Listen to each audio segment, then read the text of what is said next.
السلام علیکم N T V کے ساتھ میں ہوں سلمان بٹ آپ کو ایک حیران کن اور انتہائی اہم بیان بتاتے ہیں انڈین آرمی چیف کا۔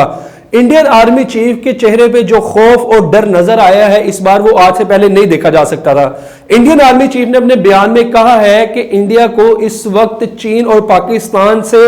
سنگین خطرہ لاحق ہے۔ دونوں طرف سے سرحدوں کا جو محاذ ہندوستان نے گرم کر رکھا ہے، ہندوستان اب اس پہ پچھتاتا ہوا نظر آتا ہے۔ انڈین آرمی چیف نے اپنی پریس کانفرنس میں کیا کیا باتیں کی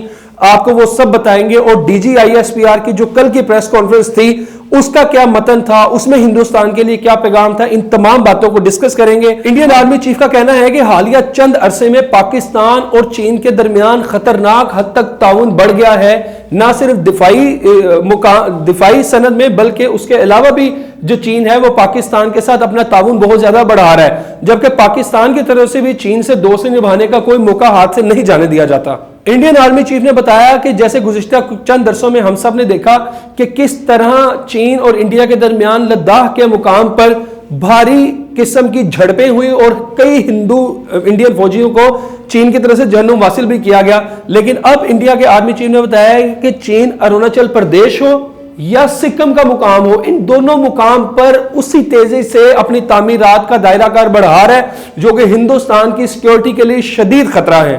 انڈین آرمی چیف نے بتایا کہ کس طرح چین نے ان سے وعدے کے باوجود ایل اے سی سے فوجی نہیں ہٹائے اور لداخ کے مقام پر ہندوستان کی اور چائنا کی فوجی ایک دوسرے کے آمنے سامنے آنکھیں ڈال کے بیٹھے ہیں۔ کئی سو میٹر کا صرف محض چند میٹر کے فاصلے پہ دونوں ممالک کی فوجیں براجمان ہیں، اور چین کی طرف سے ہندوستان کو مسلسل نہ صرف تھریٹ کیا جا رہا ہے بلکہ ہندوستان کو اپنی سالمیت کے لالے پڑے ہوئے نظر آتے ہیں۔ ہندوستانی میڈیا پہ بیٹھ کے یہ ارنب گوسوامی ہو یا ان کا میڈیا جتنی مرضی گیدڑ بھبکیاں لگائے، لیکن کرونا کے معاملات میں جس طرح انڈیا پوری دنیا کے سامنے ایکسپوز ہوا ہے کہ اپنا ان کا نہ کوئی صحت کا نظام ہے نہ ان کا کوئی دفاعی نظام ہے۔ انڈین آرمی چیف کا صرف اور صرف اس پریس کانفرنس میں رونا باقی رہ گیا تھا۔ انہوں نے اپنی اس پریس کانفرنس میں بتایا کہ کس طرح جو ہے چند عرصہ قبل چینی فوجیوں کی 2 گاڑیوں کو انڈین علاقے میں گشت کرتے دیکھا گیا تھا۔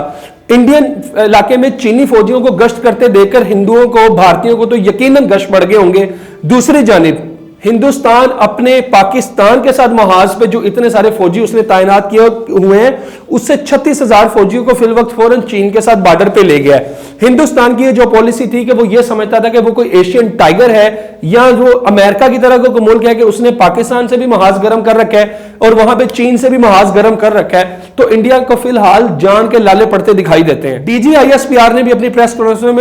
کانفرنس میں واضح طور پہ بتایا کہ ہندوستان کی جو اشتعال انگیزیاں جاری ہیں اس کو پاکستان روکنے کے لیے کیا کیا اقدامات اٹھا رہا ہے۔ ہندوستان اب پاکستان فوج کو تو جواب دینے کے قابل نہیں رہا کیونکہ ادھر سے ان کے فوج چین سے مار کھا رہے ہیں، یہاں سے ان کے فوجی پاکستان سے مار کھانے کے بالکل موڈ میں نہیں ہے، تو ایسے میں وہ پھر غریب آبادیوں کو، جو کشمیریوں کی مظلوم کشمیری نہتے کشمیریوں کی آبادیوں پہ بمباری کر کے اپنا غصہ نکالتے ہیں۔ ہندوستانیوں کے لیے پیغام ہے کہ اپنے ملک کا وہ کورونا کی وبا کو سنبھالیں اور جو برڈ فلو تیزی سے ان کے ملک میں پھیل رہا ہے اس کو سنبھالیں۔ اپنے ہاں جاری کسانوں کے خلاف جو احتجاج پہ وہ مظالم ان کی حکومت ڈھانے کی کوشش کر رہی ہے اس پہ دھیان دیں، اور چین اور پاکستان کے ساتھ جو سرحدی معاملات خراب کرنے کی پالیسی انڈیا نے سوچا تھا کہ شاید یہ دونوں ممالک، چونکہ امریکہ کی سپورٹ تھی انڈیا کو، تو یہ دونوں ممالک دبک جائیں گے، اور الٹا چین نے جب لپک کے ہندوستان پہ وار کیا تو اب ہندوستان کو کہیں بھاگنے کا کوئی راستہ دکھائی نہیں دیتا۔